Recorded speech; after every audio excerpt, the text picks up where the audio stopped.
अस्सलामुअलैकुम class ninth. Welcome to board hub. उम्मीद करती हूँ आप सब खैर वाफियत से होंगे। आज मैं आपके साथ इंग्लिश का पेपर शेयर कर रही हूँ। जैसा कि आप जानते हैं कि सिलेबस चेंज है, तो मैं जो आपके साथ पेपर शेयर कर रही हूँ ये प्री बोर्ड का पेपर है। ये सभी बोर्ड का जो है पेपर सेम होता है। जितने भी बोर्ड्स हैं, फैसलाबाद बोर्ड है या जो भी हमारा बोर्ड है, मुल्तान बोर्ड हो गया, 22 सरगोदा का बोर्ड हो गया, ये सब के लिए एक ही होता है ये हमारे पास जो पेपर है। तो चैनल को सब्सक्राइब करें, शेयर करें और कमेंट करें। जो बच्चे स्ट्रेस में हैं कि हमारा इंग्लिश का पेपर कैसा होगा, तो ये वीडियो उनके लिए बहुत ज़्यादा हेल्पफुल होने वाली है। तो वीडियो को लाजमी एंड तक देखिए और चैनल को ज़रूर सब्सक्राइब करें, लाइक करें, शेयर करें और कमेंट करना मत भूलिए। और मैं दुआ करती हूँ जितने भी बच्चे जो क्लास 9 के पेपर दे रहे हैं, अल्लाह ताला सबको कामयाब करे। चले हम सॉल्व करने वाले हैं स्टेप बाय स्टेप एक्सप्लेनेशन के साथ। ये एमसीक्यूज़ जो भी मैं आपके साथ शेयर कर रही हूँ, ये सिनोनिम में से आए गए आपके एमसीक्यूज़ ग्रामर और वर्ब फॉर्म्स पर बेस्ड हैं। ये सब एमसीक्यूज़ आप जानते हैं कि ये जो ग्रामर वगैरह, वर्ब्स वगैरह, टेंस वगैरह, सिनोनिम वगैरह होते हैं, ये पेपर में बहुत ज़्यादा इंपॉर्टेंट होते हैं। तो पहला हमारा एमसीक्यूज़ है, she dash the piano since 2 o'clock।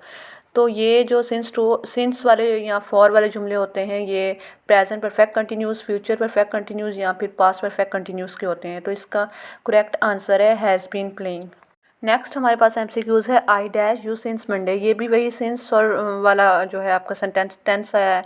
तो ये जो सिंस वाला है, इसमें जो है आई है, आई के साथ जो हेल्पिंग वर्ब लगता है वो हैव लगता है, हैज़ नहीं लगता। तो हैव जो है, हैव वाला जुमला, हैव नॉट सीन वाला जो ऑप्शन है वो ठीक है। ये प्रेजेंट परफेक्ट कंटिन्यूस का सेंटेंस है। नेक्स्ट हमारे पास जो पार्ट है उसमें करेक्ट स्पेलिंग हमने चूज़ करने हैं। तो फर्स्ट जो है इसमें इनोवेशन है, तो इनोवेशन जो बी है ऑप्शन है वो करेक्ट है, INNOVATI। और जो नेक्स्ट इसमें है वो कोरस है, CHORES कोरस। करेक्ट आंसर है ऑप्शन नंबर ए। और नेक्स्ट जो है उसमें ऑप्शन नंबर डी जो है करेक्ट है, ईगरली, EAGERLY। उससे नेक्स्ट जो है उसमें ऑप्शन नंबर डी करेक्ट है, SPHER स्फीयर। नेक्स्ट हमारे पास जो पार्ट है वो सिनोनिम का पार्ट है। सिनोनिम पूछे गए हैं, the synonym of Nexis. Nexis जो है इसका मतलब होता है कनेक्शन या लिंक। तो इसका जो करेक्ट ऑप्शन है ऑप्शन ए है। तो नेक्स्ट हमारे पास है, their eloquence and memory found expression in their property. तो इसका जो करेक्ट आंसर है वो है डिक्लेयर्ड। एक्सप्रेशन का मतलब होता है एक्सप्रेस करना या डिक्लेयर। नेक्स्ट हमारे पास पूछा गया है एंटोनिम ऑफ कंपेसियन। कंपेसियन का जो हमने मुत्सात बताना है, उल्ट मीनिंग बताना है, इसका है इंडिफरेंसेस। हमारे पास जो 13 एमसीक्यूज है वो है, we must develop a sense of patriotism which galvanises us all into one united one strong nation. तो इसका जो करेक्ट ऑप्शन है वो है बी, स्टिमुलेट करना। इसका मतलब होता है मोटिवेट करना या स्टिमुलेट करना। नेक्स्ट हमारे पास एमसीक्यूज है, patriots render great sacrifice for the preservation and the protection of this values. तो इसका करेक्ट आंसर है ऑफर। रेंडर का मतलब होता है कोई खिदमत सर अंजाम देना, ऑफर। अब हमारे पास पार्ट 4 है ग्रामर का। तो इसका एमसीक्यूज है question number 15, the moment which is lost is lost for ever, the underline word is. तो इसमें अंडरलाइन जो वर्ड है वो इसका करेक्ट ऑप्शन है डी, रिलेटिव प्रोनाउन है, क्योंकि जो विच वर्ड है ये दो सेंटेंसेस को रिलेट कर रहा है, यानी आपस में मिला रहा है। तो इससे नेक्स्ट जो आपके पास क्वेश्चन है वो है, why don't you go along with your brother, the underline word is. तो इसका करेक्ट ऑप्शन है प्रीपोजिशन। ये जो विद है ये प्रीपोजिशन है ग्रामर के अकॉर्डिंग। इस नेक्स्ट ऑप्शन है क्वेश्चन नंबर जो 17 है, he came when night had fallen, the underline clause is an adverb clause of. तो इसका जो करेक्ट ऑप्शन है वो है सी, टाइम। ये टाइम को जो है रिप्रेजेंट कर रहे हैं। नेक्स्ट क्वेश्चन है हमारे पास है लाइफ। लाइफ जो है वो ग्रामर के अकॉर्डिंग क्या है, तो लाइफ ऐसी चीज़ें जो हमें नज़र नहीं आती तो वो एब्स्ट्रैक्ट नाउन होते हैं। तो इसका जो करेक्ट ऑप्शन है वो है डी, एब्स्ट्रैक्ट नाउन। लास्ट हमारे पास एमसीक्यूज है question number 19, transitive verb needs. Transitive verb में हमें ऑब्जेक्ट की ज़रूरत होती है, क्योंकि इसमें जो है जो फेल होता है वो मफूल को चाहता है ट्रांजिटिव वर्ब में। तो ये हमारे एमसीक्यूज हैं। और इनका चांस है कि ये पेपर में आ सकते हैं। तो स्टूडेंट आपको शो हो रहे होंगे इसका सब्जेक्टिव पार्ट इंग्लिश के पेपर का, ये प्री बोर्ड का पेपर है। तो सबसे पहले जब भी आपने क्वेश्चन पेपर अटैम्प्ट करना है तो आपने जो आपका फर्स्ट लिखा होता है पेपर के ऊपर उसको अच्छे तरीके से रीड आउट करना है। तो इसमें जैसे क्वेश्चन नंबर 2 है तो इसमें लिखा हुआ है write short answer to any 3 of the following question.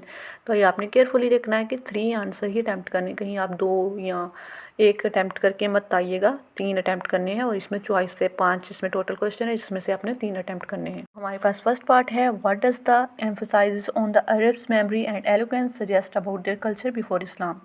ये जो है आपको अप टू डेट पे या फिर आपकी जो टेक्स्ट बुक होती है उसमें से ही आपके क्वेश्चन बनाएंगे। तो आपने जो आंसर इनके याद किए हैं तो अच्छे तरीके से इनको प्रिपेयर कर ले और मार्क कर ले इन क्वेश्चंस को जो मैं बताने लगी हूँ। नेक्स्ट पार्ट है what is the importance of the anecdote about Hammad and caliph Walid bin Yazid.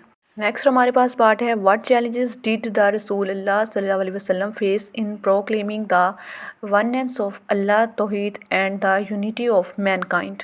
Next हमारे पास पार्ट है part 4 how do you personally define patriotism, can you provide the example from your own life और community that illustrate your definition. Why do you think Qaid-e-Azam Muhammad Ali Jinnah efforts were crucial in securing a separate homeland for the Muslim? ये next part है, last part जो question number 2 का है, part 5। अब question number 2 के जो B part है, ए मैंने बता दिया जिसमें 5 पार्ट थे जिसमें से आपने 3 अटैम्प्ट करने थे। अब मैं आपको बता रही हूँ क्वेश्चन नंबर 2 का बी पार्ट। तो ये है write answer to any one of the following questions. तो ये जो है आपने इनको अभी कोई एक का देना है, 2 दिए गए हैं तो आपने एक का आंसर अटैम्प्ट करना है। तो ये है what do the actions and the words of Mrs trailer and Mrs Jordan reveal about their true motivation, how do these motivation influence their behaviour through out the play. ये play में से हैं ये क्वेश्चन, इसमें से आपने एक attempt करना है। नेक्स्ट इसका पार्ट है do you think the advice given in if is relevant in today's world, why or why not. तो ये जो 2 क्वेश्चंस हैं प्ले में से, ये बहुत इंपॉर्टेंट है। तो आपने प्ले में से अच्छे तरीके से तैयार करने इन क्वेश्चंस को। तो हमारे पास क्वेश्चन नंबर 3 है ट्रांसलेट इनटू उर्दू और री right in simple English any 2 of the following paragraphs. तो आपको 3 पैराग्राफ यहाँ पे दिखाए गए हैं। तो आपने इनमें से जो है कितने 2 पैराग्राफ्स को आपने रीराइट करना है। इसमें पंक्चुएशन वगैरह देख के लिखनी है, पंक्चुएशन देखनी है, ग्रामर देखनी है, मतलब जो इंग्लिश के जितने भी रूल्स हैं, करेक्ट रूल्स होते हैं ग्रामर के, प्रीपोजिशन के, आपने उसके अकॉर्डिंग ही इसको रीराइट करना है।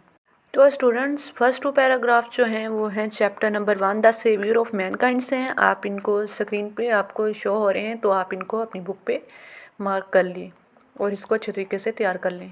और जो थर्ड पार्ट है इसका पैट्रियटिज्म मींस लव, तो इससे आपको पता चल गया होगा कि ये पैट्रियटिज्म वाले चैप्टर से है, चैप्टर नंबर 2 से है। तो आप ये पहले 2 चैप्टर ट्रांसलेशन के लिए बहुत अच्छे थे तैयार कर लें।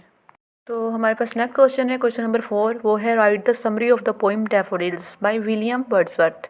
तो ये आपने समरी लिखनी है और ये याद रखना है जब भी आपने समरी लिखनी है तो आपने पोइट का नाम भी लास्ट में मेंशन करना है जब आपने समरी स्टार्ट करनी है। तो और इसमें आप डैफोडिल्स की आपकी उम्मीद है कि कोटेशंस भी आपने तैयार की होंगी। तो आप इसमें कोटेशंस ऐड करेंगे तो आपको इसके फुल मार्क्स मिलेंगे जो कि 5 होते हैं। कुछ बच्चों ने जो है समरी नहीं की होती तो उसका आपने रेफरेंस और कॉन्टेक्स्ट ऐड करके स्टैंजा को एक्सप्लेन करना होता है जो नीचे पैराग्राफ दिया हुआ है। I wandered lonely as cloud the floats on high over vales and hills when all at once I saw a crowd a host of golden daffodils. तो ये डैफोडिल पोइम से ही आपको स्टैंजा दिया गया है। तो आपने इसको एक्सप्लेन करना है जिन्होंने समरी अटैम्प्ट नहीं करनी। तो इसमें चॉइस है, तो आपकी चॉइस है आप या समरी अटैम्प्ट करें या आप इसके स्टैंजा को एक्सप्लेन करें। तो ये दोनों ही 5 मार्क्स के होते हैं। नेक्स्ट क्वेश्चन हमारे पास है क्वेश्चन नंबर 5। तो इसमें आपने क्या करना है use any 5 of the following words phrases idioms in your own sentence. तो इसमें है bestowed with, compassion, crumble, nexus, proclaim, abandon, influential, eradicate. ये मोस्ट इम्पॉर्टेंट है, ये पिछली 9 क्लासेस में भी आते रहे हैं और अब भी यही रिपीट हो रहे हैं। तो आप जल्दी से इसको लिख लें अपने पास और इसको अच्छे से तैयार कर लें। ये सारे जो इडियम्स हैं ये भी 5 नंबर के हैं। नेक्स्ट हमारे पास जो पार्ट है वो है क्वेश्चन नंबर 6 तो नेक्स्ट हमारे पास क्वेश्चन नंबर 9 है, जिसमें change the voices of the following sentences की हमने करनी है। Active voice to passive voice हमने कन्वर्ट करना है। तो हमारे पास जो फर्स्ट क्वेश्चन है वो है the mother loves the children. तो ये प्रेजेंट इंडेफिनिट का एक्टिव वॉइस दिया गया है, तो आपने उसके रूल लगा के इसको पैसिव वॉइस में कन्वर्ट करना है। तो इसका करेक्ट होगा the children are loved by the mother. Next part है they are buying this house. तो ये प्रेजेंट कंटिन्यूस का एक्टिव वॉइस है, मतलब उसका सेंटेंस है जिसमें आर प्लस फर्स्ट फॉर्म लगती है वर्ब के साथ। तो ये प्रेजेंट कंटिन्यूस का सेंटेंस है, इसको आपने पैसिव वॉइस में कन्वर्ट करना है। तो ऑब्जेक्ट जो है वो फर्स्ट में शुरू में आ जाता है। तो this house is helping verb जो है इज़ आर एम ही रहते हैं इसमें, और बीइंग की आपको बीइंग वर्ड की एडिशन करनी पड़ती है। और बीइंग बोट ऑब्जेक्ट उसको बीइंग बोट बाय देम, और सब्जेक्ट जो होता है वो लास्ट पे आ जाता है ऑब्जेक्ट की जगह पे, तो उसकी भी ऑब्जेक्टिव केस ही लगता है। तो नेक्स्ट हमारे पास है she has not beaten the dog. ये प्रेजेंट परफेक्ट का एक्टिव वॉइस है, तो इसको कन्वर्ट करेंगे पैसिव वॉइस में। तो इसका है the dog has not been beaten by her. Next हमारे पास है शी बॉट 5 वीडियो फिल्म्स।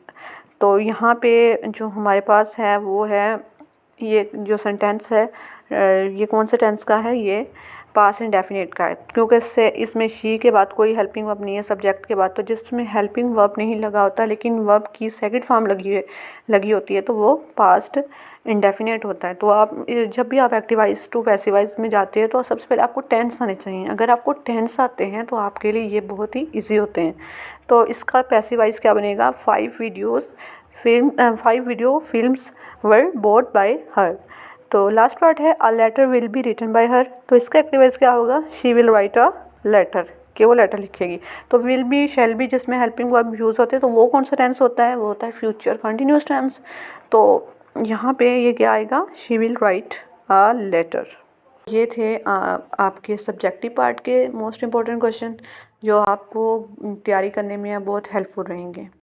अगर आपको 9th क्लास इंग्लिश का जो सब्जेक्टिव पेपर मैंने आपके साथ शेयर किया है उसका सलूशन हेल्पफुल लगा है तो वीडियो को लाइक, शेयर और सब्सक्राइब ज़रूर करें।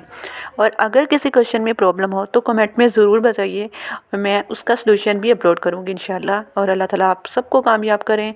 तो मिलते हैं आप नेक्स्ट वीडियो में। अल्लाह हाफिज़।